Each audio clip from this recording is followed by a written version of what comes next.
दर्शकहरू नमस्कार। न्यूज 24 को नियमित प्रस्तुति इश्यू अफ द डेमा तपाईलाई स्वागत छ। म विकास थपलिया।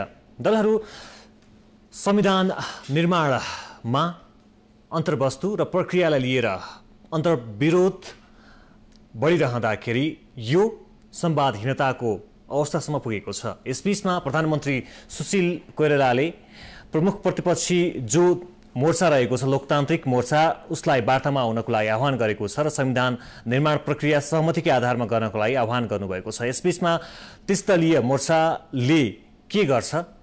सरकारसँग सँगै सत्तापक्षीय दलहरूसँग वार्ता गर्छ र संविधान निर्माण प्रक्रियामा सहभागी हुन्छ या हुँदैन, अथवा त्रिदलीय जुन मोर्चा छ उसले अबको रणनीति कस्तो हुनेछ?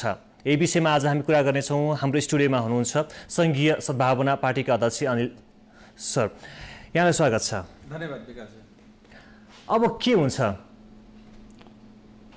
हामीलाई के अपेक्षा थियो भने सम्माननीय प्रधानमन्त्रीज्यूबाट एउटा ठोस पहल हुनेछ। हिजो जुन वक्तव्य आह्वान पत्र उहाँको तर्फबाट सार्वजनिक भयो त्यो अलिकति लिबरल रूपमा आउला र त्यसले विपक्षीहरू, यद्यपि संविधान सभामा विपक्षी हुँदैन तर उहाँहरूले नै प्रधानमन्त्रीकै वक्तव्यमा विपक्षी शब्द आइसकेकोले मैले विपक्षी शब्द प्रयोग गरेँ, त्यसलाई सम्बोधन गर्ने गरी आउँछ भन्ने हामीलाई लागेको थियो। 2-3 दिनदेखि यस्तो वक्तव्य ड्राफ्ट हुँदैछ, सल्लाह हुँदैछ, कन्सल्टेसन हुँदैछ भन्ने कुराहरू राजनीतिक वृत्तमा चर्चामा थियो। तर जब सामान्य प्रधानमन्त्रीज्यूको त्यो वक्तव्य आयो, त्यो वक्तव्य पढेपछि अनिल झाज्यू, जस्तो प्रधानमन्त्री सुशील कोइरालाले हिजो जारी गर्नुभएको वक्तव्यमा माघ 5 गते सत्तापक्षीय र प्रमुख प्रतिपक्षीय दल बीचमा जुन आन्तरिक सहमति भएको थियो, एउटा आधारमा सहमति भएको थियो, खास गरी निर्वाचन प्रणाली, न्याय प्रणाली शासकीय स्वरूपमा जुन हिसाबमा एक किसिमको जेन्टलम्यान एग्रिमेन्ट भएको थियो, त्यसलाई टेकेर अब सहमतिमा जाउँ भन्ने उहाँको आशय थियो, त्यो वक्तव्यको आशय थियो। त्यसमा तपाईहरुले स्पष्ट हुन सकेन भन्नुभयो हैन? त्यसको त्यो आशय थियो र म पनि पढेँ। मलाई लाग्छ नेपाली राजनीतिक वृत्तमा ड्राफ्ट गर्नेहरू पछाडि र यो के भन्छ प्रतिपक्षीहरू मध्ये सबभन्दा पहिलो प्रतिक्रिया त्यसमा मेरो तर्फबाट गएको थियो र त्यो प्रतिक्रिया मलाई थाहा पनि थिएन प्रधानमन्त्रीज्यूले कहीँ बोल्नु भएको छ। तपाईहरू जस्तै एउटा पत्रकार मित्रले मलाई सिधै के भन्छ यहाँ आउनुस् एउटा कुरा गर्नु छ भनेर कहीँ बोलाउनु भयो र सिधै के भन्छ त्यो मिडियाको अगाडि, धेरै मिडियाहरूको अगाडि खडा गरिदिनु भयो। अनि रिपोर्टर्स क्लबमा ऋषि धमलाले यहाँ आउनुस् एउटा कार्यक्रममा बोल्नु छ भनेर बोलाएर सिधै, मलाई थाहा थिएन के त्यो आँसु कवि जस्तै त्यो आँसु भाषण भयो मेरो। त्यसैले म कहीँबाट मलाई कुरा पनि भएको थिएन। मैले मेरो के भन्छ बुद्धि र विवेकले त्यसको अर्थ जे बुझ्यो त्यो त्यहाँ बोल्यो। भन्न खोजेको कुरा के हो भने उहाँको त्यो डकुमेन्टलाई इनोसेन्टली पढ्दा मैले त्यसभित्र केही छ जस्तो मलाई लागेन। एकदमै त्यो बेला म 100% इनोसेन्ट थिएँ कि आइसक्यो प्रतिक्रिया दिनु छ, कसैसँग कुरा भएको छैन। तपाईँ मेरो टेलिफोन अब म्याच्योर्ड हुनुहुन्छ, त्यो वक्तव्यलाई एनालाइसिस गरिसक्नु भएको छ। तपाईँको बुझाइ चाहिँ के हो? त्यो वक्तव्यको बुझाइ तपाईँको के हो? त्यो वक्तव्यको बुझाइ के हो भने हिन्दीमा एउटा भनाइ छ, साँप भी मरे और लाठी भी बचे भनेपछि अब मैले प्रधानमन्त्री भएर पनि बोलाएँ, यति शिष्ट भाषा प्रयोग गरेँ तर पनि उहाँहरू आइदिनु भएन। त्यसैले हामी अब यो प्रश्नावलीलाई अगाडि बढाउँ भन्नको लागि हो। प्रश्नावली त्यही दिन बन्नु र त्यही दिन प्रधानमन्त्रीको वक्तव्य आउनु, त्यो के भन्छ स्याल कराउनु र बाख्रा हराउनु जस्तै हो। यो दुईटै काम सँगै हुनै सक्दैन। मधेसतिर एउटा भनाइ छ मिथिलामा, तपाईँले थाहा छ मिथिलामा दही चुरा खाने धेरै परम्परा छ के, अनि त्यहाँ एउटा भनाइ छ के, अनि साँझ भुजा खाने चलन छ। भुजा त त्यो झुरुम झुरुम हुन्छ, कुरुम कुरुम हुन्छ, दही चुरा चाहिँ सुरसुर हुन्छ। अनि मधेसमा भनाइ छ सुरसुरो र मुरमुरो एकसाथ हुँदैन कि। एक बिहान दिउँसो तपाईँ वक्तव्य जारी गर्ने, साँझ प्रश्नावली अन्तिममा पुग्यो भनेर मिडियामा आउने, यो कसले रोक्ने? त्यो कुरा किन प्रतिपक्षी भनिएका दलहरू उहाँकै स्टेटमेन्टको एउटा शब्दावली छ, प्रमुख प्रतिपक्षी ए नेकपा माओवादी र मधेसी मोर्चा लगायतका दलहरू, उनीहरू किन त्यहाँबाट गए? किन त्यहाँ उहाँहरूसँग बस्न चाहिरहेको छैन? यो कुरा कसले सम्बोधन गर्ने? त्यो कुरा त सामान्य प्रधानमन्त्रीज्यूको त्यो वक्तव्यमा लेखिएको छ, तर दिउँसो उहाँले वक्तव्य पढ्नुहुन्छ वा जारी गर्नुहुन्छ र साँझ के मिडियामा न्यूज 24 मा म बोलिरहेछु, यहाँ पनि आएको थियो होइन कि प्रश्नावली यतिवटा प्रश्न तयार, यो विषयमा तयार, कि यो संसारमा कहीँ नभएको जात्रा हाँडी गाउँमा भने जस्तै। तर मिडियामा यस्तो आयो कि तपाईहरु जो चाहिँ अब आन्दोलनमा जानुभएको छ यो प्रक्रियाबाट संविधान निर्माण होइन कि सहमतिबाट हुनुपर्छ भन्ने आशयका साथ तपाईहरु आन्दोलनमा जानुभएको छ, तर तपाईहरुको जुन एजेन्डा छन् ती एजेन्डाहरूलाई पनि प्रश्नावलीमा समावेश गरिएको छ नि। एउटा कुरा के हो भने म राजनीति नगरेको भए पनि नेपालमा राजनीति हुन्थ्यो, म मधेसको राजनीति नगरेको पनि मधेसको राजनीति पनि हुन्थ्यो, सुशील कोइराला प्रधानमन्त्री नभएको पनि कोही न कोही प्रधानमन्त्री हुन्थ्यो। उहाँ नै प्रधानमन्त्री किन हुनु पर्यो? अरू कोही भए हुन्थ्यो नि। म सङ्घीय सद्भावनाको नेता किन हुनु पर्यो? अरू कोही भएको भए पनि हुन्थ्यो नि।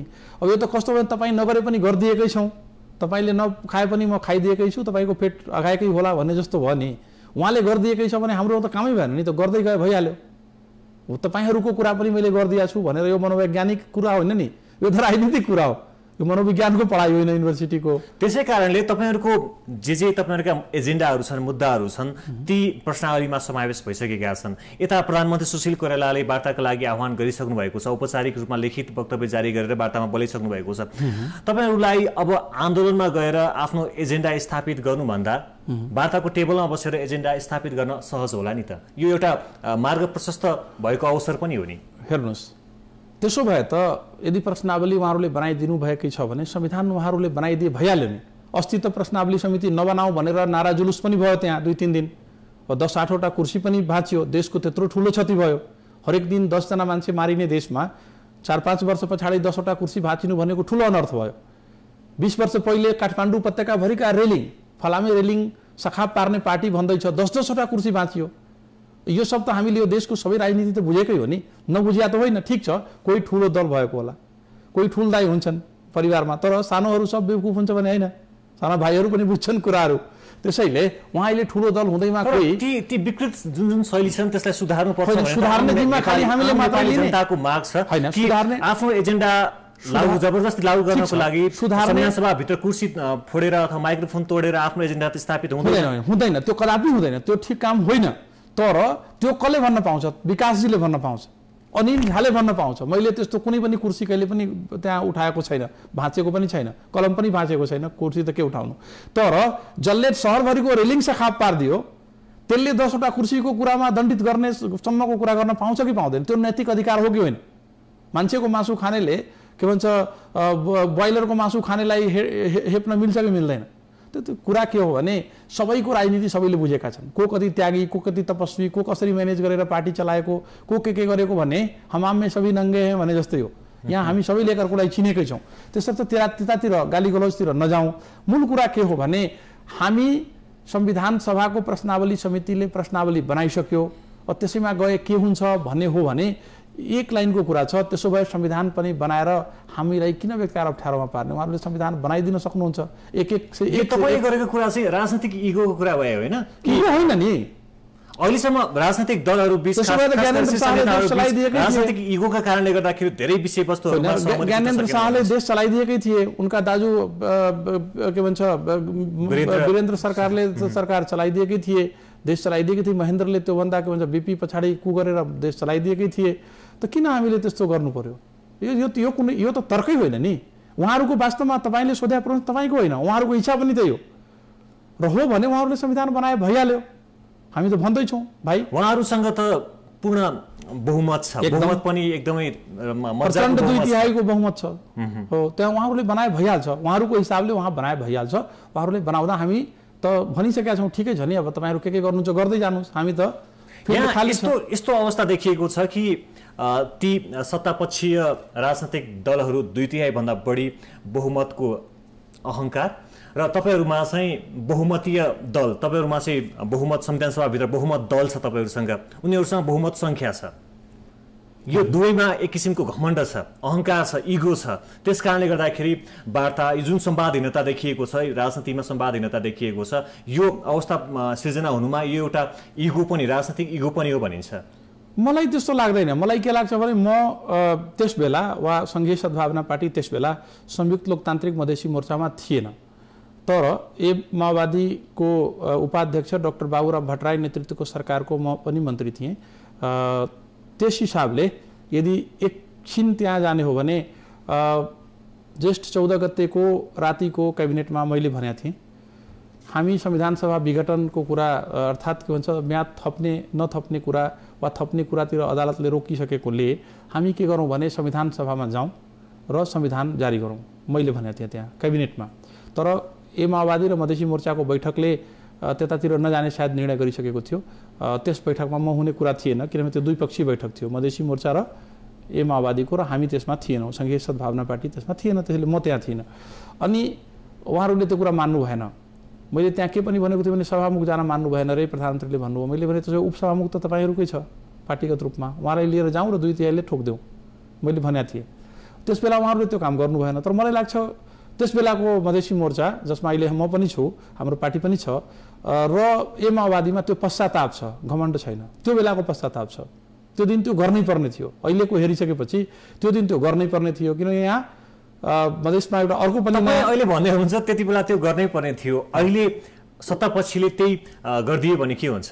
होइन, त्यो त उहाँहरू गरिरहनु भएको कारणले सायद अहिले पश्चाताप छ। तपाईँ जुन भन्नुभयो नि दम्भ छ दुवैतिर, यतातिर जुन माओवादी र मधेसी मोर्चा लगायतका गठबन्धनमा पश्चाताप त्यो दुईटा पक्षमा होला, किनभने उहाँहरूले त्यो बेला यो गर्नुपर्ने थियो, गरिएन छ, चुकिएछ भन्ने लागेको छ जस्तो मलाई लाग्छ।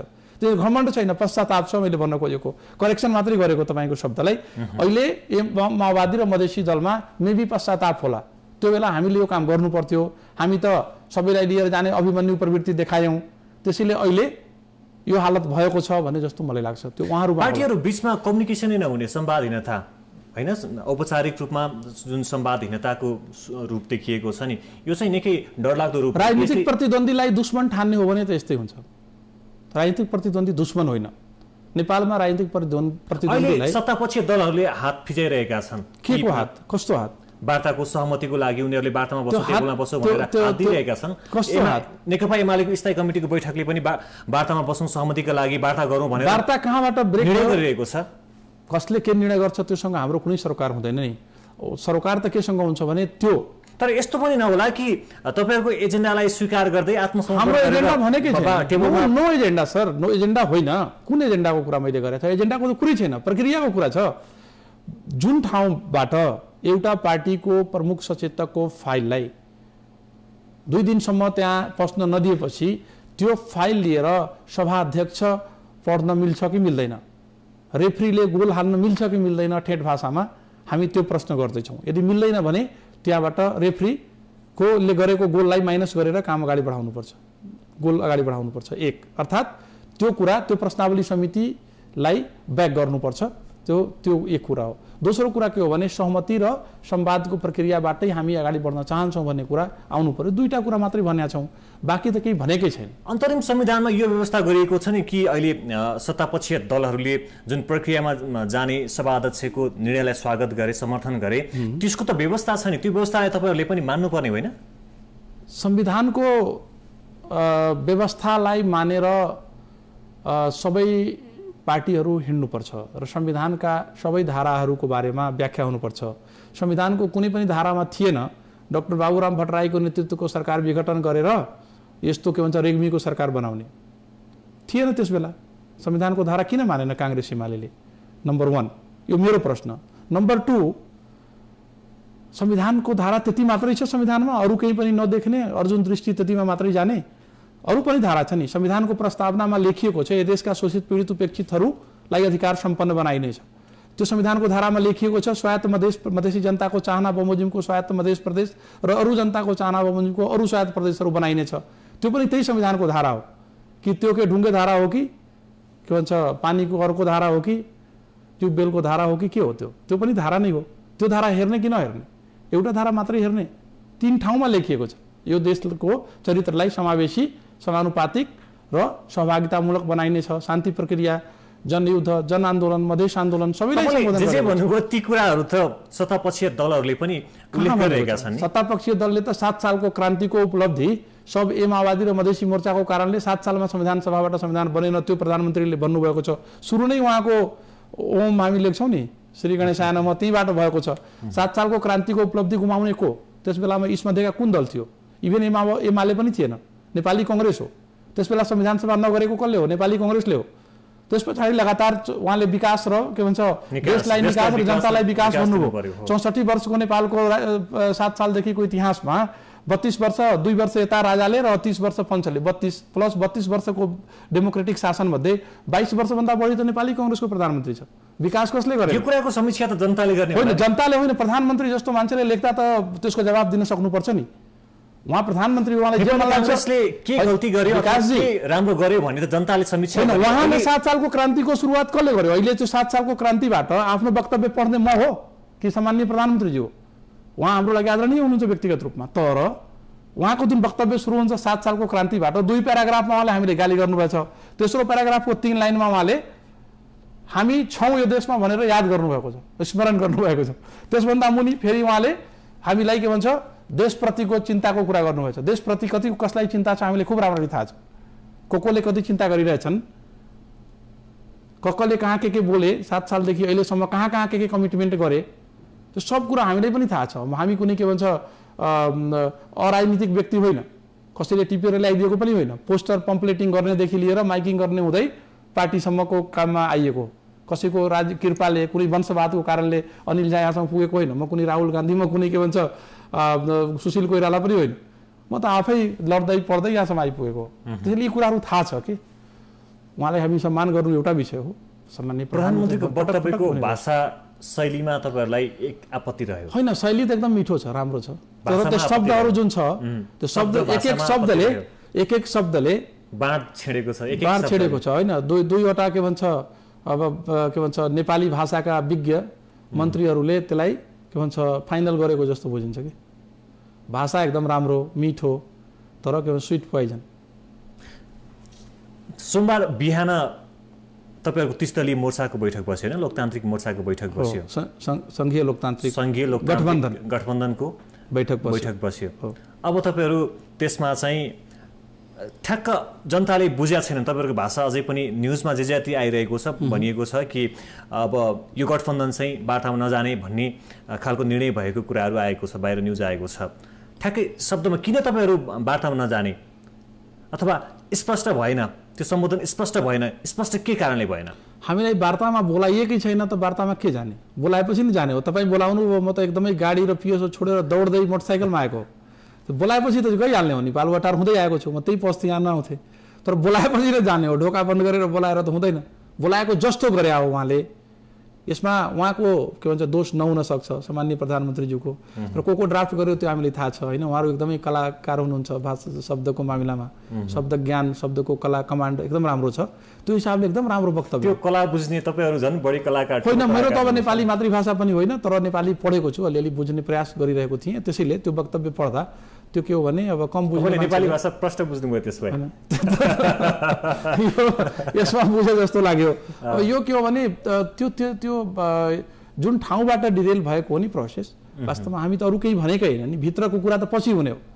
पहिलो कुरा त के हो भने रेफ्रीले गोल नगर्ने कुरालाई उहाँहरूले भन्ने, ल ठिकै छ, अब त्यो कुरालाई छोडौँ, प्रश्नावली समिति आउट, अब कसरी गर्ने भन्ने कुरामा जाउँ। दोस्रो सहमतिको कुरा गरौँ, नभए बहुमतबाट 2/3बाट यो कुराहरू हामीलाई पनि थाहा छ। राष्ट्रप्रेम होइन, विकास र के भन्छ नारा, यी नाराहरू त हामीलाई आइरहेको छ, कण्ठस्थ छ 20वटा नारा होइन। महिलेदेखि तपाईँको यो लाइभ कार्यक्रम भएसम्म खालि नारा बताउन सक्छु। त्यस्तो नारै बनाएर के गर्छ अब वार्तामा जाँदैन, सहमतिमा उहाँ सामान्य प्रधानमन्त्रीको वक्तव्यको बारेमा स्पष्ट रूपमा हामीले भनेका छौँ। सामान्य प्रधानमन्त्रीको वक्तव्यको अर्थ यदि प्रतिपक्षीलाई वा माओवादी मधेसी मोर्चा लगायतका हाम्रा 30 दलीय गठबन्धनलाई वार्तामा बोलाउने के भन्छ एकदमै भावनाले भनिदिनुहोस्, प्रधानमन्त्रीले वक्तव्य जारी गर्नु पर्यो भने अथवा तपाईँहरूले सहमति वार्ताको लागि डाक्नु पर्यो भने के लेख्नु पर्यो उहाँले? अब हेर्नुहोस्, सुशील कोइरालाजी आफै त्यहाँ नहुँदा पनि उहाँको टिममा रहेका धेरै व्यक्तिहरू, दशौं सहमति पत्रहरू ड्राफ्ट गरिसकेका व्यक्तिहरू त्यहाँ हुनुहुन्छ। उहाँहरूलाई राम्ररी थाहा छ पहिले के गर्नुपर्छ। तर पनि तपाईँले सोद्धा मैले प्रश्नको जवाब दिनु मेरो कर्तव्य हुन जान्छ। पहिले त के हो, ब्याक च्यानलबाट उहाँले ड्राफ्ट गर्ने चिज प्रतिपक्षीलाई देखाउनुपर्छ। त्यसमा उचित करेक्सनहरू हामी गरेर उहाँलाई, वा म नहोला त्यहाँ कोही न कोही हाम्रो तर्फबाट जो त्यहाँ डिजिग्नेट हुन्छ, उनले त्यो ब्याक च्यानलबाट त्यो डकुमेन्टलाई यसो गर्दा हामी मान्छौँ भन्ने कुरा भन्नुपर्छ। र त्यही कुरा यताको नेताहरूमा हुन्छ कि यस्तो यस्तो हुँदैछ, त्यसलाई हामी मान्नुपर्छ भन्ने कुरा अगाडि नै हुनुपर्छ। राजनीतिमा जे कुरा तपाईँ पर्दामा हेर्नुहुन्छ त्यो त भित्र सहमति भएको कुराहरू हुन्छ। संसदभित्र संविधान सभा कार्यव्यवस्था परामर्श समिति हुन्छ, त्यो परामर्श समिति डिजाइन गरिएको हुन्छ। फलानु यसरी बस्ने, फलानु यहाँबाट आउने, फलानु यो बोल्ने, फलानु हात उठाउने, उसलाई बोल्न दिने, अनि उसले जुलुस लगाउन सुरु गर्ने। अनि त्यो सुरेन्द्र पाण्डेको हातबाट ब्रिफकेस खोसेको बाहेक सबै कुरा संविधान सभाभित्र म 4 वर्ष हुँदा सहमतिमा पहिले नै त्यो हुने कुरा तय भइसकेको हुन्छ, त्यो मात्रै हुन्छ। त्यसै गरी पुरै फिल्म जस्तो एकदमै 100%। त्यो त्यसै गरी त्यो संसदभित्रको, त्यसै गरी पार्टीहरूको बिचमा कुनै सहमति गर्नु छ भने, प्रधानमन्त्रीको वक्तव्य आउनेवाला छ भने र त्यो हामीलाई सम्बोधनको लागि आउँदैछ भने हामीले भन्न खोज्नुभएको चाहिँ जुन यो राजनीतिक वार्ताको सहमतिको लागि प्रयास भइरहेको छ, संवादहीनता तोड्ने प्रयास भइरहेको छ, यसमा जुन किसिमको नाटक हुनुपर्थ्यो त्यो नाटकको अभाव भयो। नाटक मैले भने होइन, ब्याक च्यानल काम त हुनैपर्छ नि, किनभने हामीले के लेख्दा हामी ओन गर्छौँ भन्ने कुरा त त्यो सल्लाह गरेर गर्नुपर्ने। आजसम्म त्यही भएको छ, मैले जे सिकेको छु। म राजनीति शास्त्रको विद्यार्थी हुन, आम जनताले गणितको विद्यार्थी। प्रधानमन्त्रीको यसमा वक्तव्यमा हामी जोड गरिरहेका छौँ, हामी अर्को सन्दर्भमा पनि जान्छौँ र यसमा जोड दिँदाखेरि अब अन्त्यमा कि प्रधानमन्त्रीको जुन वक्तव्य छ आम जनताले चाहिँ कसरी बुझिरहेका छन् भने सत्तापक्षीय दल सरकारले चाहिँ जो आन्दोलनरत समूह छ उनीहरूलाई वार्ताको लागि डाक्यो, अब चाहिँ यी दुई समूहबीच वार्ता हुन्छ, संवादहीनता तोडिन्छ भन्ने विश्वास लिएका थिए, त्यो चाहिँ गलत रहेछ। त्यो गलत होइन, त्यो उचित, त्यो जुन तरिकाले आउनु पर्छ। यही वक्तव्यबाट चाहिँ तपाईहरु अब त्यो वक्तव्यबाट त नजाने कुरा त क्लियर भइसक्यो, त्यसको जवाफ त बिहान 11 बजे सार्वजनिक भइसकेको थियो। अब अर्को सत्तापक्षीय दलहरूले माघ 5 गतेलाई टेकेर जुन तपाईहरु बीचमा जेन्टलमेन एग्रिमेन्ट भएको थियो भनिएको छ है, तपाईले फेरि त्यसलाई खण्डन गर्नु? हैन, मलाई त अहिलेसम्म थाहा छैन त्यहाँ के थियो भन्ने कुरा, म सिरियसली भन्दैछु। म अनिल झा र संघीय सद्भावना पार्टीले अहिलेसम्म कसैले ब्रिफ पनि गरेका छैन कि त्यहाँ भएको के थियो। यदि कसैले के प्रस्ताव राखेको थियो भन्ने कुरा बाहिर आएको छ भने निर्वाचन प्रणाली, न्याय प्रणाली, शासकीय स्वरूपमा सबै यो गठबन्धन र सत्तापक्षीय समूह बीचमा एउटा एग्रिमेन्ट भएको थियो र त्यसमा कुरा भएको थियो, कुरा मिलेको थियो र राज्यको पुनर्संरचनाको सवालमा सहमति पछि गर्ने भन्ने किसिमको एक किसिमको सहमतिय अथवा संहिता बिनाको संविधान जारी गर्ने भन्ने कुरा भएको थियो हैन? हो, अब त्यसमा त के छ भने तपाईले म संहिता बिनाको होइन, संहितालाई अझै बढी एउटा आयोग बनाएर अथवा राजनीतिक दलहरु एउटा आयोग त गत समयमा एउटा आयोग बनेको थियो, त्यो हाम्रो माग थिएन। हामी त्यसको, म अनिल झा त्यसको 100% विपक्षमा थिए, तर र त्यसमा हामी जस्ता धेरै थिए, तर त्यहाँ त्यो बन्यो आयोग कसको आग्रहमा? कांग्रेस र एमालेको। अब एउटा आयोगलाई अर्को आयोगले रिप्लेस गर्दै जाने हो भने कतिवटा आयोग बनाउने?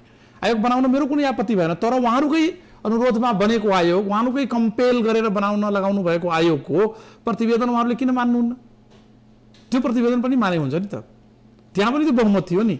अहिले बहुमतको कुरा गर्नेले उहिलेको बहुमतको कुरा नमान्ने? आयोग त हाम्रो माग थिएन, आयोग हाम्रो ब्रेन चाइल्ड पनि थिएन, आयोग त कांग्रेस एमालेकै ब्रेन चाइल्ड थियो त्यस बेलामा।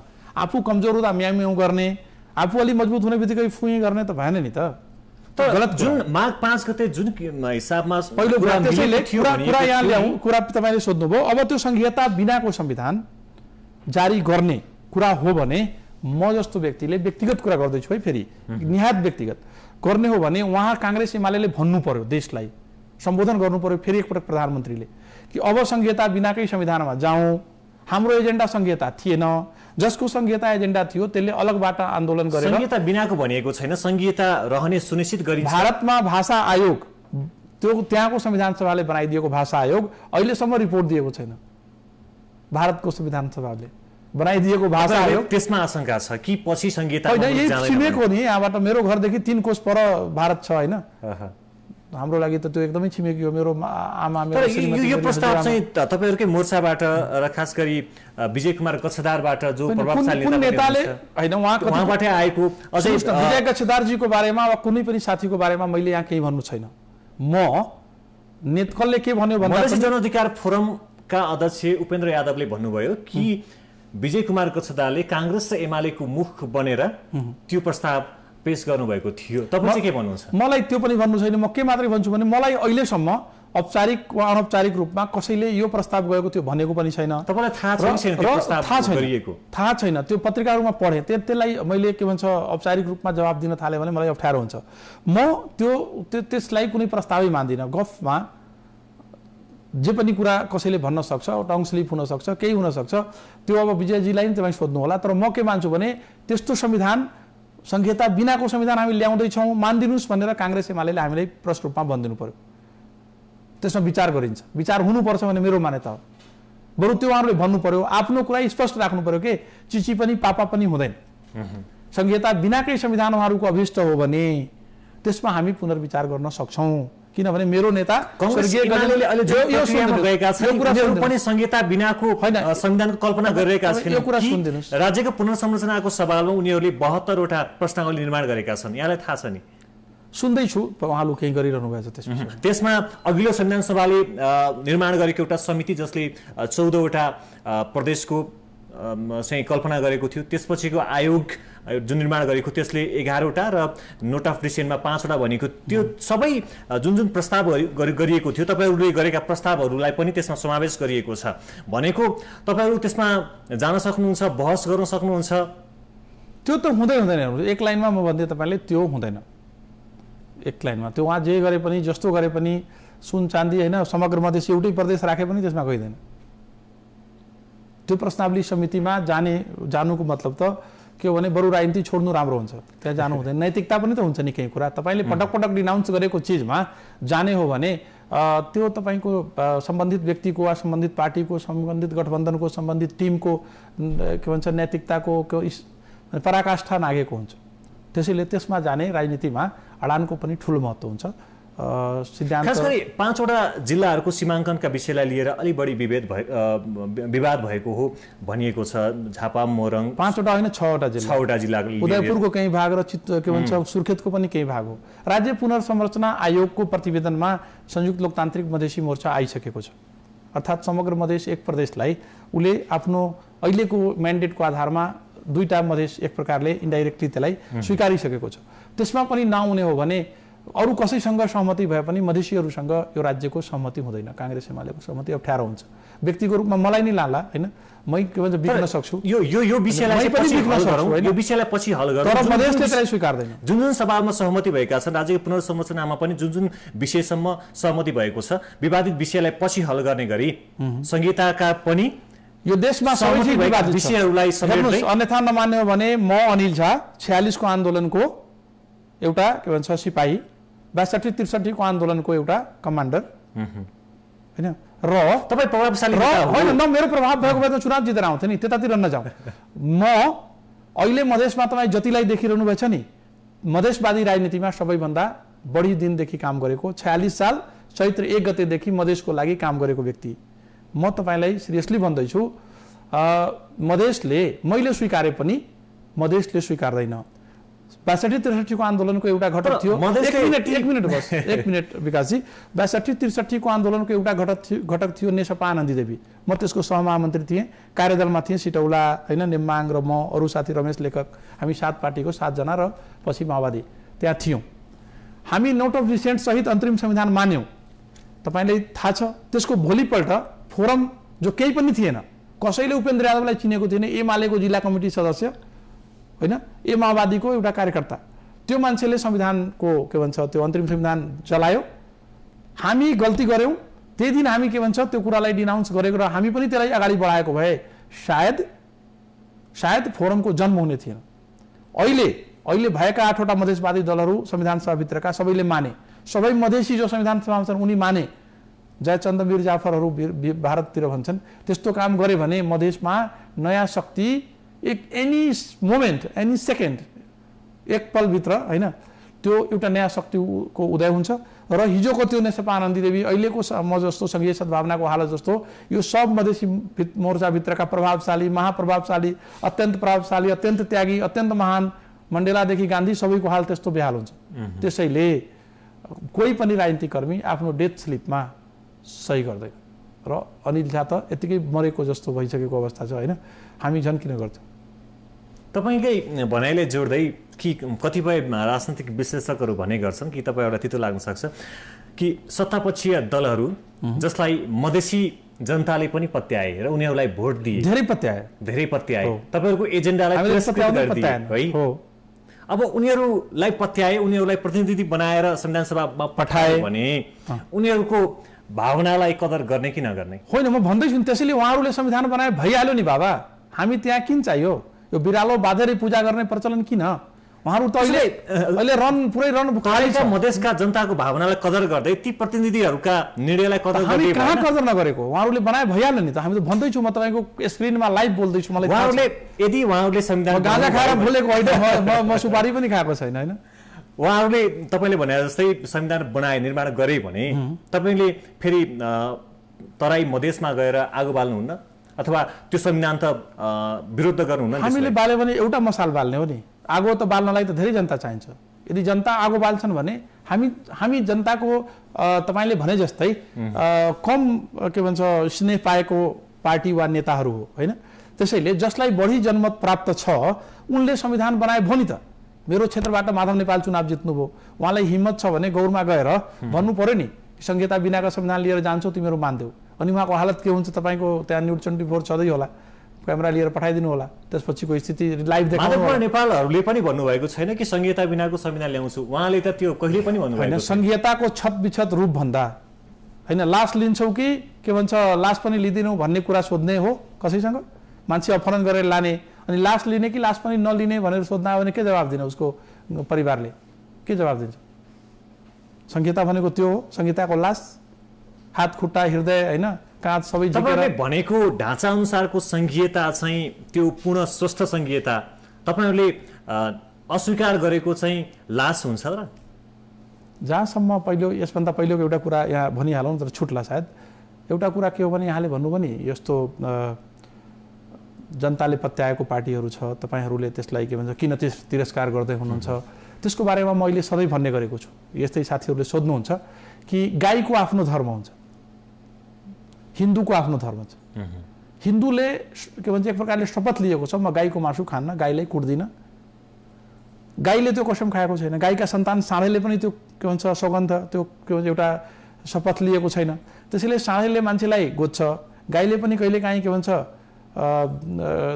पछार्न सक्छ तर हामी गाईले तर पनि पछार्दैनौँ मधेसी जनताको आफ्नो धर्म छ उसको आफ्नो कमिटमेन्ट होला तर मधेसको लागि बोल्छु भन्ने कमिटमेन्ट हाम्रो थियो मधेसीको पक्षमा एडभोकेसी गर्छु भन्ने हामीले आफ्नो तर्फबाट एक प्रकारको शपथ लिएका थियौँ त्यो शपथमा हामी काम गर्दैछौँ मधेसी जनताले के काम गर्छ त्यो जनताको काम हो होइन उहाँले जनता आएन भने हाम्रो के चल्छ केही चलेको छैन धर्मभक्त जत्रचन्द्र होइन उहाँहरूलाई लगेर सेर दियो राणाहरूले केही चलेन त्यसबाट जनता उठेन भने के भन्छ नाइजेरियामा केन सारोबिबालाई लगेर फाँसी दिदियो केही भएन होइन त्यो के भन्छ भुट्टोलाई फाँसी दिदियो केही भएन सद्दामलाई फाँसी दियो केही भएन हामी पनि त्यस्तै युद्ध अपराधी हो भने हामीले फाँसी दिँदा पनि केही हुँदैन जनता साथ आएन भने म अर्को पनि एउटा भनाइ छ मेरो कि जेकरा पिया माने उही सुहागिन होइन जसलाई जनताले मान्छ उही नेता त्यसैले हो हामी चुनाव हारेका मान्छेहरू हाम्रो कुरा किन सुन्नु पर्यो सानो पार्टीहरू अनि के भन्छ 2/3 छँदैछ बनाए भइहाल्यो नि त म त त्यही भन्दैछु जनताले मान्छन् भने हाम्रो के जान्छ जनतासँग हामीले गरेको बाचा हामी ब्रेक गर्न मिल्दैन तपाईँहरूकै गठबन्धनमा अलिकति प्रवेश गर्छु कि गठबन्धनमा पनि अहिले एक किसिमको अन्तर्विरोध ध्रुवीकरण जस्तो देखिएको छ नि है होइन अन्तर्विरोध नभएको भए 30वटा पार्टी किन हुन्थ्यो एउटै पार्टी भइहाल्थ्यो नि होइन पार्टीहरूको अलग अलग एजेन्डा छ अलग अलग चिज छ यो गठबन्धन पनि फुर्छ भन्छन् नि कतिपय चाहिँ सत्तापक्षीय दलहरूसँग जाँदैछ न यो 17 सालदेखि लिएर 47 सालको बीचमा नेपाली कांग्रेसका तगडा नेताहरू पञ्चायतमा प्रवेश गरे तर नेपाली कांग्रेस रह्यो छँदैछ होइन सद्भावनाका धेरै नेताहरू अहिले तमलोपा फोरम कुन पार्टीमा छैन होइन तर पनि छँदैछ पार्टीहरू त्यसैले के हो भने फुट्न सक्छ जुट्न सक्छ के हुन सक्छ जे पनि हुन सक्छ जहाँ 2/3 बहुमत सहितको राज्य त्यसको ब्याकअपमा लागेको छ राज्य संयन्त्र लागेको छ पुरै संयन्त्र अहिले के भन्छ कांग्रेस एमालेको यहाँको जुन के भन्छ सो कल्ड एस्टाब्लिसमेन्ट छ सो कल्ड के भन्छ राष्ट्रवादीहरू छ सो कल्ड के छ होइन सबै कुरा नभनौँ उ सब त्यो पुरै कांग्रेस एमालेको रथमा विराजमान छ सेन्टिमेन्ट पुरै त्यहाँ छ एलिटहरूको नेपालको अनि त्यस्तो बेलामा जे पनि हुन सक्छ हामी मारिन पनि सक्छ हाम्रो मोटरसाइकल एक्सिडेन्ट हुन सक्छ होइन हामी हेल्थ हस्पिटलमा गएर अचानक किडनी फेल हुन सक्छ त्यो बहानाहरू बन्न सक्छ या धेरै भएको छ दुनियाँमा यहाँ पनि हुन सक्छ कहाँ भएको छैन कि तपाईँलाई त्यस्तो थ्रेटहरू आएको छ होइन मलाई थ्रेट आएको छैन होइन कहिले पनि आएन मलाई काठमाडौँमा सधैँ मैले पहाडियाहरूको आलोचना गरेँ मलाई सबैले सम्मान गर्छन् किनभने आलोचना म राजनीतिक कारणले गर्छु व्यक्तिगत रूपमा कसैसँग कुनै दुश्मनी छैन तर तपाईँले जुन भन्नुभयो नि यस्तो हुन सक्छ उस्तो हुन सक्छ जे पनि हुन सक्छ मैले भन्न खोजेको चाहिँ जे पनि भएकै छ नेपालमा विचारको आधारमा संविधान निर्माण प्रक्रियाको आधारमा पनि एउटै विचार छैन जसरी गठबन्धन एउटै विचारमा अगाडि बढ्नु पर्ने थियो संविधान निर्माण प्रक्रियाको विषयमा त्यो विचारमा पनि मतभेद छ भन्न खोजेको यो देशमा हैन भित्रको कुरा भित्र अलग अलग पार्टी छ स्वाभाविक रूपले त्यसको इन्ट्रेस्ट त अलग अलग थियो नि हैन त्यो इन्ट्रेस्ट अहिले सकेसम्म के भन्छ भने कमन मिनिमम प्रोग्राम हो हामीले त्यसको आधारमा कुनै पनि पार्टीहरू गठबन्धन बन्छ गठबन्धन भन्ने बित्तिकै मोर्चा भन्ने बित्तिकै गठबन्धन भनेको माने युनियनिमस होइन गठबन्धन हैन गाँठो बाँधेको त्यो फुल्न पनि सक्छ त्यो त शब्दले नै त्यसको के भन्छ अर्थ लाग्दो रहेछ नि त्यसैले त्यतातिर नजाउँ समय किन खेर फाल्ने इम्पोर्टेन्ट समय छ म भन्न चाहेको कुरा के हो भने त्यो त हुन सक्छ तर हामीलाई सम्बोधनै गर्नु परेन म तपाईलाई एकछिन श्रीलङ्कातिर लान्छु केही समय पहिले सामान्य प्रधानमन्त्री सुशील कोइराला सँगै म चीन गएको थिएँ त्यो मञ्चमा उहाँ पनि हुनुहुन्थ्यो त्यो आसपासमा हामी पनि थियौँ बसिरहेका धेरै मान्छे थिए त्यहाँ हाम्रै देशका व्यवसायी उद्योगी दुनिया सञ्चार मिडिया सबै थिए अनि त्यहाँ श्रीलङ्काको उपसभामुख हुनुहुन्थ्यो त्यहाँको प्रधानमन्त्री आउनु भएन राष्ट्रपति आउनु भएन उहाँ बोलिरहँदाखेरि we are going in inclusive way of this that भनेर भाषण गर्दै थिए अनि चीनको त्यो राउन्ड टेबलमा भोजनको बेलामा चाइनिजहरू त यसो गोलो घुमाउँदै खाँदै गर्छ नि त त्यसमा मेरो अगल बगलमा एउटा यता बसेको मान्छे थियो त्यो दुवै चिनिया थियो अनि एउटा आयो मलाई परिचय गरायो नेपाली बोलेर यो मान्छे तिब्बतियन हो हैन दलाई लामाको समुदायको मान्छे यसलाई हामीले शिक्षाको डाइरेक्टर बनाएको छ हैन त्यहाँ त मुख्यमन्त्री हुँदैन प्रान्तको ऊ चाहिने अर्को फलानु समुदायको मान्छे ऊ चाहिने सिँचाइको डाइरेक्टर छ हामी एकदम इन्क्लुजनमा जाँदैछौँ अनि म सोचेँ चीनमा पनि इन्क्लुजन किन चाहियो श्रीलङ्कामा जहाँ लिटरेचरलाई सखाप पारिएको छ खतम भएको छ वास आउट भएको छ त्यहाँ इन्क्लुजनको कुरा किन गर्नु पर्यो एटलिस्ट तपाईँ जुन भन्नुभयो यहाँ मधेसीहरू आदिवासी जनजातिहरू दलितहरू पिछडिएका क्षेत्रहरू वर्गहरू समुदायहरू माओवादीहरू त वास आउट त भएको छैन युद्धबाट जब वास आउट भएको किनभने नेताहरू वास आउट भए सङ्गठन वास आउट भयो जनता वास आउट भएर तमिलहरू श्रीलङ्काको अस्तित्व रहेसम्म रहनेछन् त्यस्तो अवस्थामा उसको कुरालाई उसले सम्बोधन गर्न चाहेको हामीलाई सम्बोधनै गर्नु परेन यो देशका जनतालाई सम्बोधन गरे पुगिहाल्यो हामीसँग कुरा गर्नु पनि परेन यदि उहाँहरूले बनाएको संविधान जनताले के भन्छ बत्ती बालेर त्यसको के भन्छ साँझ बत्ती के भन्छ हामी दीपावली गरेर हैन फूल अगरबत्ती लगाएर त्यसको स्वागत गरिदियो भने हामी त गएर उहाँहरू तपाईहरु यदि मानिहाल्छौँ नि यदि जनताले दीपावली गरे यी सत्तापक्षीय दलहरूले संविधान निर्माण गरे भने त्यो प्रक्रियामा चाहिँ जानुहुन्छ जानुहुन्न त होइन त्यो त हेर्छौँ नि हामी अगाडि राजनीतिमा जब जुन घटना हुन्छ त्यसको जवाफ त्यस बेला हुन्छ दीपावली कसले गर्छन् हेरौँला नि हैन त्यति बेला तपाईँ राजनीति त्याग्नुहुन्छ कि प्रक्रिया त्याग्नुहुन्छ कि अथवा संविधानको विरोध यी दलहरूको विरोधै गरेर बस्नुहुन्छ कुन बेला जति बेला सत्तापक्षीय दलहरूले संविधान निर्माण न्यूज 24 ले मलाई अर्को पटक कहिले स्टुडियोमा बोलाउँदैन त्यसको जवाब म दिन्छु नि त्यो बेला त्यो दिन मलाई तपाईँ यहाँ बोलाउनु होला म त्यसको जवाब दिन्छु अहिले त्यसको जवाफ नदिउँ किनभने मलाई लाग्छ त्यति हिम्मत गर्न सक्ने नेता पनि नेपालमा छैन अन्यथा नमान्नु होला गान्धीले म आजकल गान्धीको नाउँ पटक पटक लिइरहेछु र मण्डेलाको गान्धीले भारतको विभाजन स्वीकार गरे र जहाँ जहाँ विभाजनको बेलामा मैसेकर भइरहेको थियो त्यहाँ उनी पुगे र भने यस मैले गरेँ ये मेरे कारण से हुआ उनले गोली खाए मारिए तर उनी देशको विभाजन जस्तो अत्यन्तै त्योभन्दा पीडा एउटा स्टेट्सम्यानलाई राष्ट्रपितालाई केही हुन सक्दैन तर त्यो कुरा गान्धीले स्वीकारे मण्डेलालाई 29 वर्षभन्दा बढी समय जेलमा थुन्ने गोराहरू र त्यसका अन्तिम प्रतिनिधि FW डे क्लार्कलाई उनले उपराष्ट्रपति बनाए र भने उनीहरूले विभेद गर्दा हामी पनि गोराहरूसँग अब विभेद गर्यौँ भने त्यो सेम कुरा हुन्छ विभेद त जारी रहन्छ खालि पहिले एउटाले गर्यो अब अर्कोले गर्ने त्यसैले हामी साउथ अफ्रिकालाई सँगै बनाउनु पर्छ उनीहरूले हामीलाई विभेद गर्दा पनि मैले उनीहरूलाई माफ गरिदिएँ र म सबै यो देशका के भन्छ त्यस्तो आदिवासीलाई आग्रह गर्छु कि तिमी सबै माफ गरिदेऊ यिनीहरूलाई अनि सबैले माफ गरिदिए यो देशमा त्यति भन्ने हिम्मत पनि कोहीसँग छैन खास गरेर सत्तामा बस्ने कसरी 2/3 पुर्याउने कसरी आफ्नै पार्टीको नेतालाई ढाल्ने त्यो खेल गर्ने हामी नेपाली र के भन्छ मधेसी वा पहाडी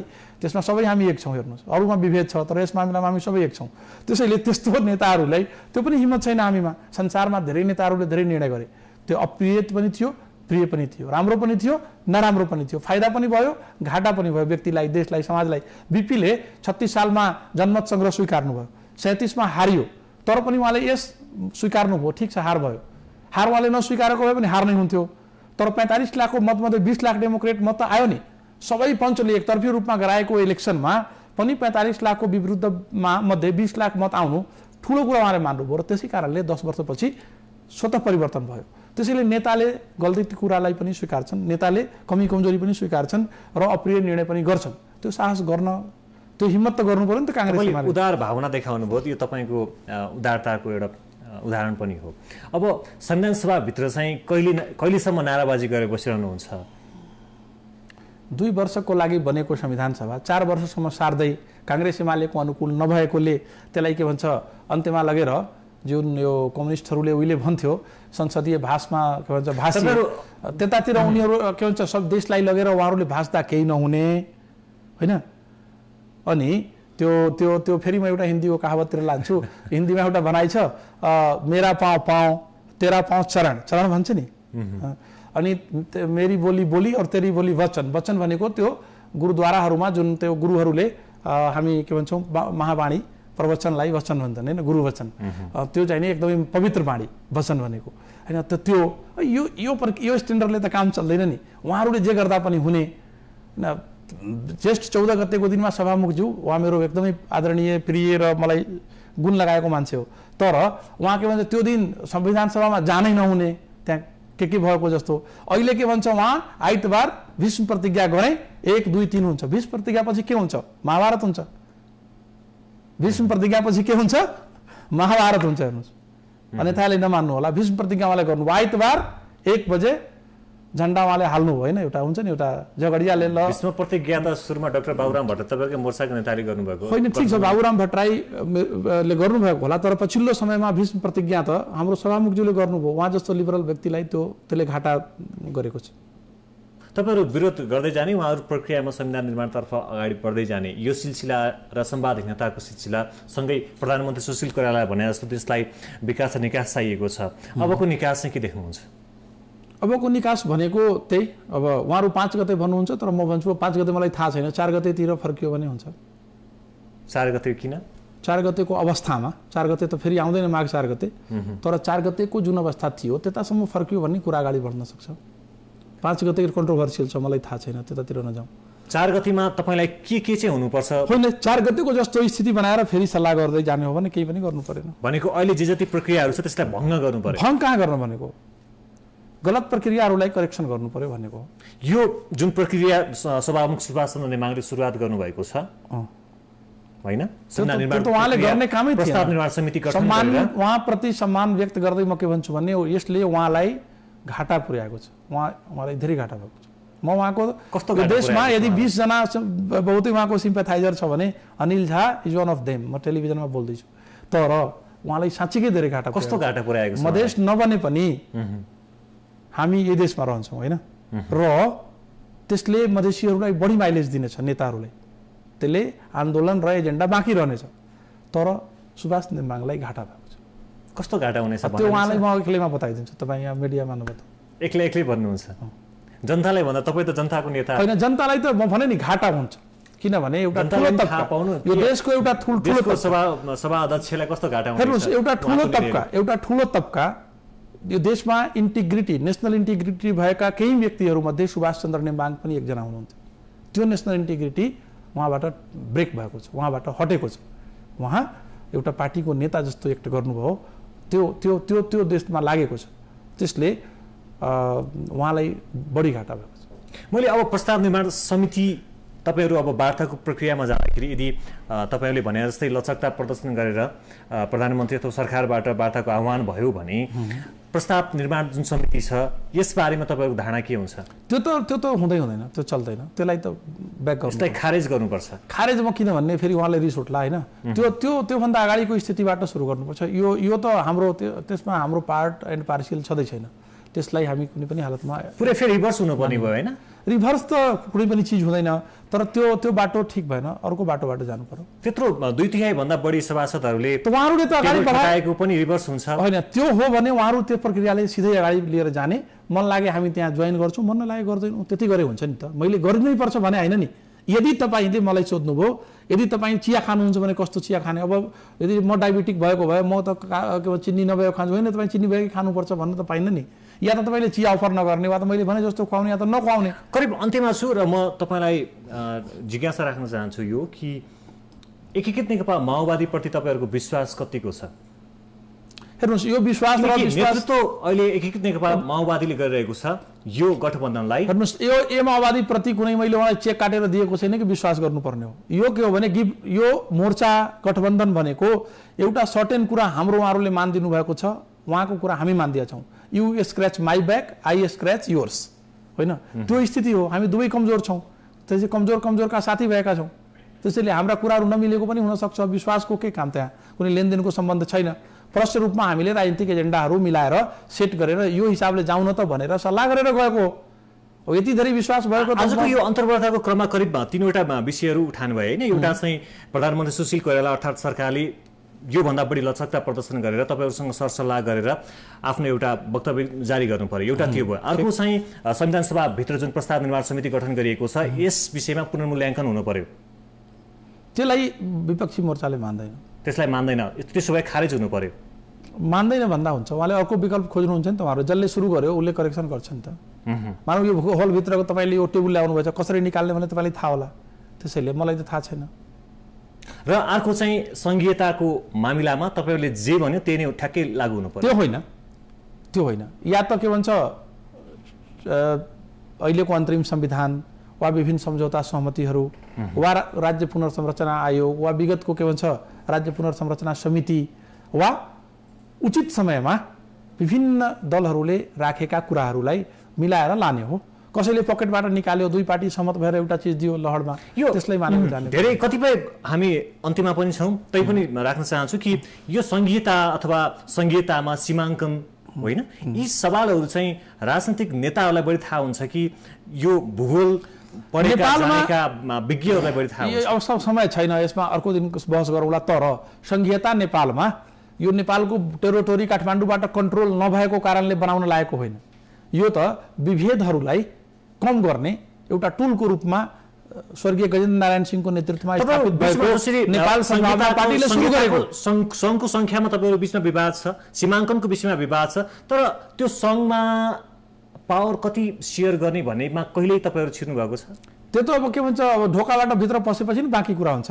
मानौ तपाईँले ठिक भन्नुभयो, 70देखि पर्सा अहिले काङ्ग्रेस एमाले प्रस्ताव गरेको छ, मानव एउटा प्रदेश, अर्को प्रदेश नवलपरासीदेखि Bardiya.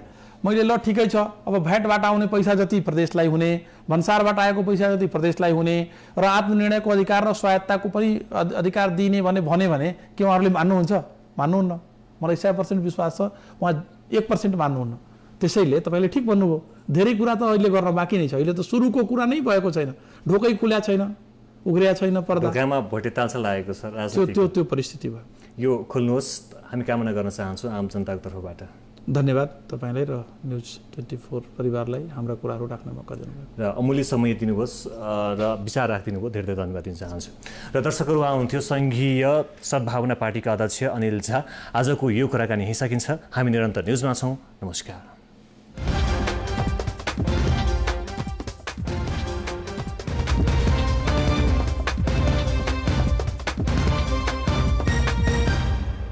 Issues of the day का साथमा जगदम्बा स्टील, देशको मेरुदण्ड जगदम्बा सिमेन्ट।